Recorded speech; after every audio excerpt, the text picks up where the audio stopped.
And she went through my family history, and I told her that I had several uncles that had prostate cancer. So she said, "Okay, well, that's what we're going to do. We're going to check." And my general doctor said, "Hey, I'm going to send you to a specialist, urologist." And that's when he says, "Yeah, Rick, it's there. You got some cancer."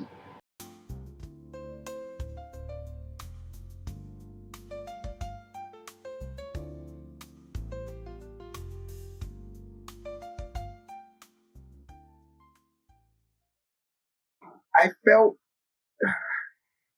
I wasn't like devastated, but I knew that it was something I didn't want. I didn't know what to do. I was kind of unsure of like, what's the next stage? What should I do? When you say I knew it was something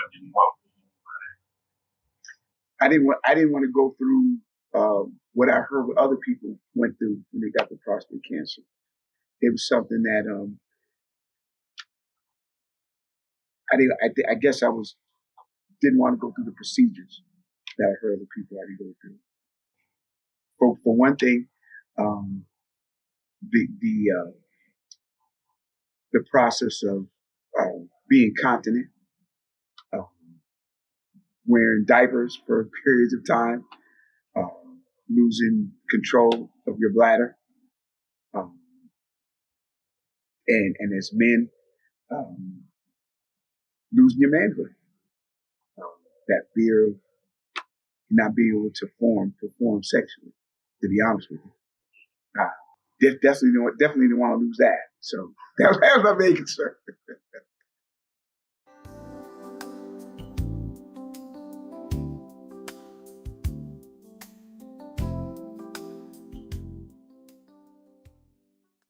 The blood test came back indicating that something was wrong.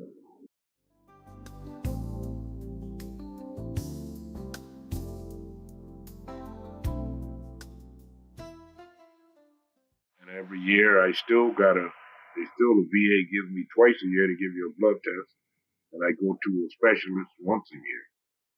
I've known several guys, more than several, that died from prostate cancer. really? They died not because they couldn't get the medical, they didn't get the medical, or get there in time, and they had a certain strain. Was that because of them? They just didn't do it. Just didn't do it. Mm-hmm. No question about that. You had the opportunity, you had the insurance, you had the opportunity, and it just didn't. Why do you think some people choose not to? Some people decided easy to do nothing. Why? Because that's easy. That's the nature, the culture.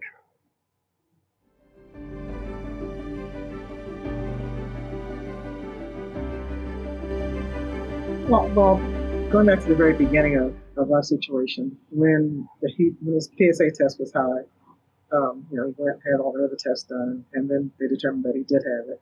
And then his urologist sat us down together and talked with us about what the results might be if he didn't do X, Y, and Z, and how it might impact our sex life.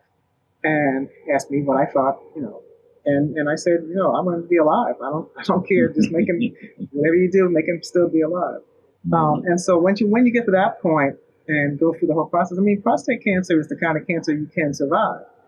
Similar to breast cancer. They're the best cancers to have because you can survive them if they're detected early enough. But if you wait too long and then you get to the point where you can't treat it, you can't take it out, then that's when it's bad. So being a caretaker is not a problem. If you're with a companion that you care about, you want to take care of them.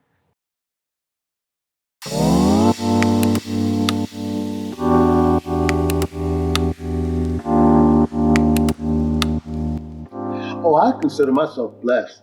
I'm more than lucky. I consider myself blessed.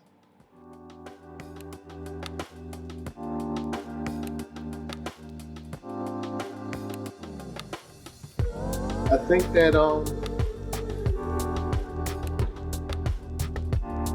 for me, I'm 65 years of age. I remember my grandparents. I remember them not having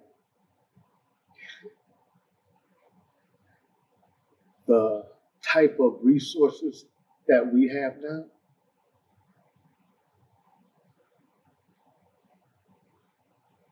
forgive me,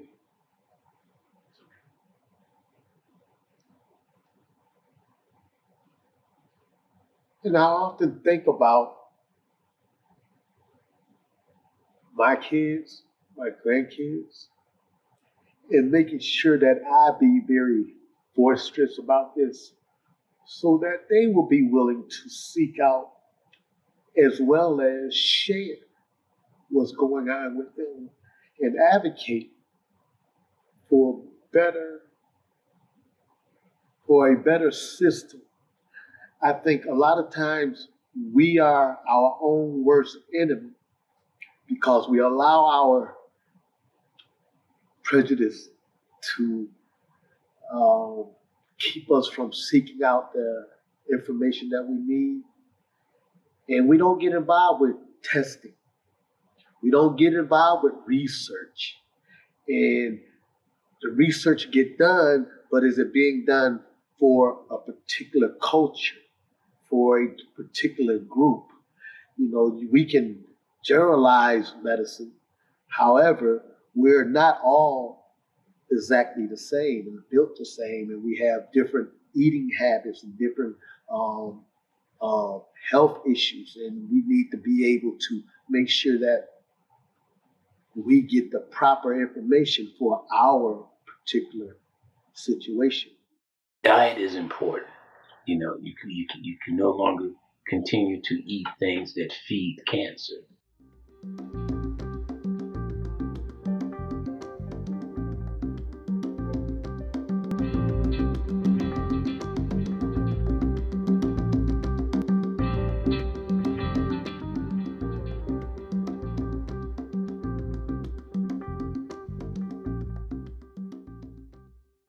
I still eat, chicken and fish even to this day, but you definitely have to do it in moderation and maybe how you prepare it, right? So instead of frying, which, increases the level of carcinogenesis in the meat and barbecue, you have to, do things differently, you know, air fry or boil, but simply eat a lot less, period. And if you can cut out white sugar and flours, I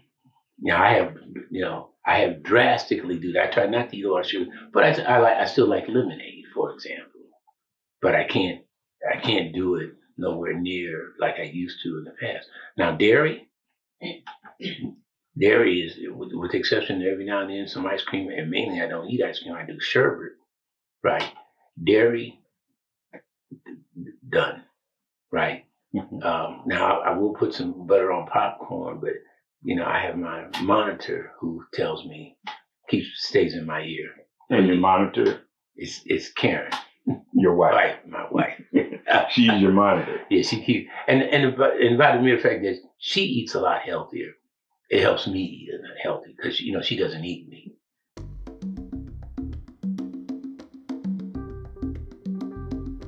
We don't often see our husbands that vulnerable. And so that requires a lot of patience and understanding. I would also stress doctors don't know everything. They have an arsenal of treatments, drugs, surgeries, etc., etc. But there is so much research coming out today that says, maybe this is something you might want to consider. Lifestyle medicine is exploding. And so I would strongly encourage people to explore how lifestyle medicine might impact anything from prostate cancer to heart disease to diabetes. I'm a big, huge proponent of that. Do you exercise? Do you manage stress? Do you sleep at night? Do you have love in your life? Do you pay attention to your diet? All those things. There are a ton of books on the market right now that discuss all of these things. So they're even saying that there are connections between some of the diseases like diabetes and prostate cancer and heart disease, they have sort of like a connection. And so people are looking at that. And so, of course, with Drake, I have strongly urged him to give up meat. But of course, everybody's not at that place in their journey. And also to pay attention more to his diet. And I have tried to help with that a lot. So I don't fry chicken. I don't prepare certain things. So he visits Popeyes for his treat, but he's not going to get it at home.